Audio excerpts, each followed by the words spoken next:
actress Yvette Nicole Brown. Good morning to you. How are you doing, young lady? Good morning, Earl. It's happy to be here with you. I've seen you in a couple things. What's it like to be a movie star? It's funny. My movie appearances are kind of drive by, block, and blink and miss me. So I don't know how that is. But being on television is great. I'll tell you that. Yeah, well, you can be a movie star on television. Let me ask you, That's true. you're here to talk about the election. What do you want to say? I want to say that it's important for those in Wisconsin to get out and vote, how important you all are. And I want to talk about wisdems.org/vote, which is where they can go to make sure that they're registered. And that you guys can even register on Election Day, which is great. You take a photo ID and you can go and register and hopefully vote for Kamala Harris and Tim Walz. I'm here to celebrate them and hopefully help push them to victory. And we need Wisconsin to do it. Have you ever been so involved in a campaign before?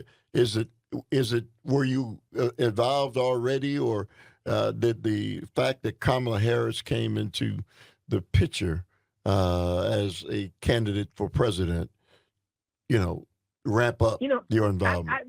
I, I've I've been civically minded my entire life. My mom, may she rest in peace, raised me and my brother to care about our country and to care about Black people and our rights and all of that. So from the time I was 18, I've always voted. But I'll say since maybe Barack Obama's election is when I Right. got really, really excited about what could be. And every election since then, I've been fighting the good fight and trying to do what John Lewis taught us to get in some Make good good trouble, trouble. is how he Make used to good put it. trouble. So make some good trouble. And so I've always tried to do that. This election in particular I feel like, is an existential crisis. I feel like if we don't get this one right, everything that our ancestors fought 4 years ago will be lost. And it's not just about Black folk. It's about immigrants. It's about women. It's about Latinos. It's literally everyone that is considered an other will be in trouble.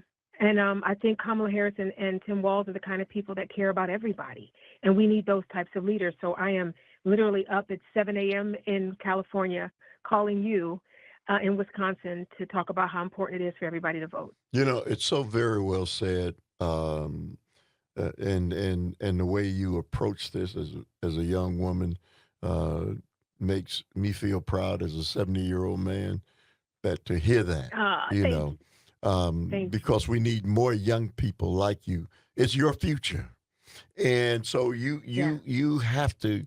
And I try to talk to young people and get them as engaged and involved as you are.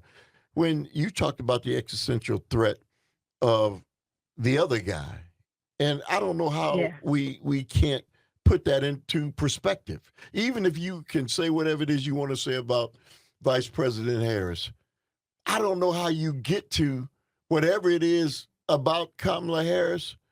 I got to vote for Donald Trump. Help me understand how you get Exactly. there. How do you get there? Exactly. Exactly. And someone was talking about it. I think it was Van Lathan was talking about it on his podcast. He was listing how well versed we all are in accepting certain things from certain people. Because even the simple thing about having three wives and kids from different women, they would not accept that if that was Barack Obama. You know what I mean? Being a felon, that would not be accepted if it was Kamala Harris. So there's a lot of things that are forgiven and accepted and even called divine where that other person is concerned. And yet you have a public servant that their entire life has been about for the people.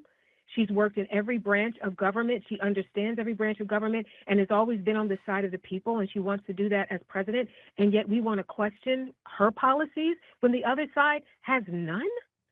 I don't understand how we're here. But I know one thing, I'm going to fight with everything I have to make sure this is not our future. And I love that you said young. Listen, I'm 53 myself. I look younger than I am. Yeah, I'm a, yeah. I'm a, I'm a seasoned woman myself.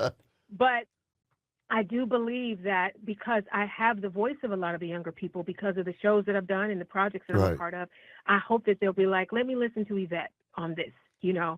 So it's just important, and it's one of those things where they say all hens in the hen house, everybody got to get involved. This is if you were ever thinking of sitting on your couch, this is not the one. I recently, Earl, I saw I was in a thrift store and I saw a jar of buttons, and it was in the sewing section, so it wasn't making a statement, but it reminded me of the jelly beans and the marbles that Black folk had to count in order Before for the they right could to vote, vote back right. in the day. The miles they had to walk to be able to vote back in the day, the poll tax they had to pay in order to be able to vote, which would sometimes be equal to their entire pay for the month, in order just to vote. So you had to choose, am I going to feed my kids or I'm going to fight for the rights of my kids? We don't have to do any of that these days. We just get in a car or Uber or walk down the street and we just stand in a line and we get to vote for who we think is best to lead our country. You know what? And the idea of not doing that scares me. I have to say to you, I've got a new hero. Oh. Yeah, Thanks, girl. thank you very much. I wish I had more time.